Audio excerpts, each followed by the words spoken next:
Hello, Nadia. Hi. Thank you for joining the YWCA in our Stand Against Racism campaign. We are truly honored to have you as champion for growth of color and school reform with us today. Thank you for inviting me. This is an honor to be here and to represent the Y. I appreciate it. I just want to start with the fundamentals. Sure. What do you believe are the root causes of racism? Overall ignorance, people not understanding or having tolerance for other individuals from different races. Unfortunately, it starts at home, and children are not born to become racist. They are taught differences and not to appreciate the beauty that makes each and every one of us unique, and the culture that's connected with that. And so oftentimes when people are racist, they feel that they're more superior than another race. And unfortunately, it always happens that people think that individuals of color, specifically individuals who are Black or Hispanic descent, are not seen as nearly as intelligent or capable of being progressive or having the greatest influence on change. But that's not necessarily the case. We all know that what we have today, whether it's science, technology, engineering, arts, and mathematics, came from individuals of color. So it goes back to that fundamental idea that it comes from ignorance and people failing to want to learn about other individuals. Now, there's been a lot of focus recently on girls of color. Yes. How do you think implicit bias and racism affect girls of color? So first, the issue is that there's already a bias when it comes to females. Then you add on top of that the issue of color, and so there's this idea that women are not nearly as intelligent as men and cannot be as competitive or are not as valuable in terms of what they should earn in any workplace.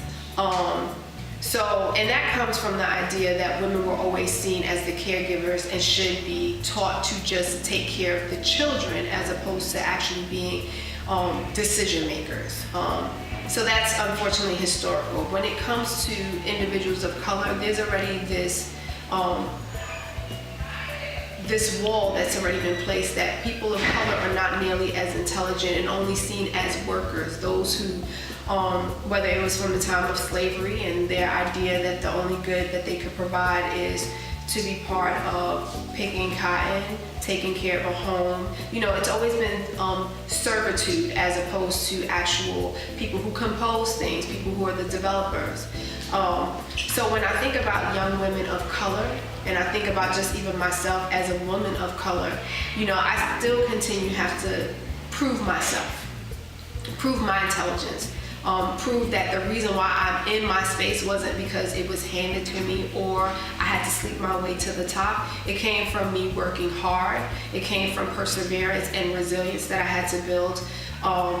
In a world that often thinks that the only ones who are of color, who are intelligent, are people who are in the entertainment business. And I'm not an entertainer, right? I'm an educator. And so the charge is really for us to develop the conversations and change the narratives that says we should be respected, we need to be acknowledged, and people need to understand that we are constantly present. What do you believe needs to be done to create positive opportunities for girls of color? So one of the things that I can say that I've been a witness of that's a phenomenal model is what is happening in the YWCA, especially the one that takes place in Brooklyn. So you have all of these amazing organizations that's under one umbrella in this building that's accessible, and especially being in New York City, in Brooklyn, where we can have so many things going on. You have so many organizations that's targeting the needs of young women and women in general. And also a phenomenal group of residents who are contributors to society as well, and this open space in which there's a community center that they give access to the public.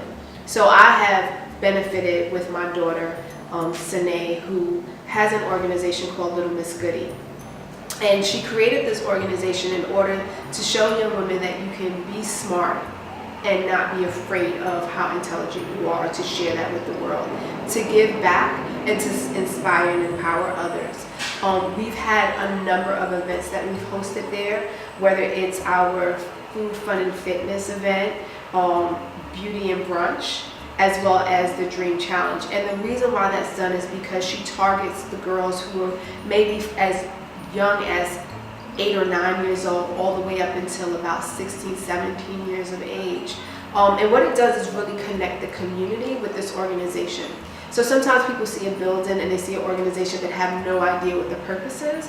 But these young women have now connected with the space and can find that it's a place where they can call home, where they can have a voice.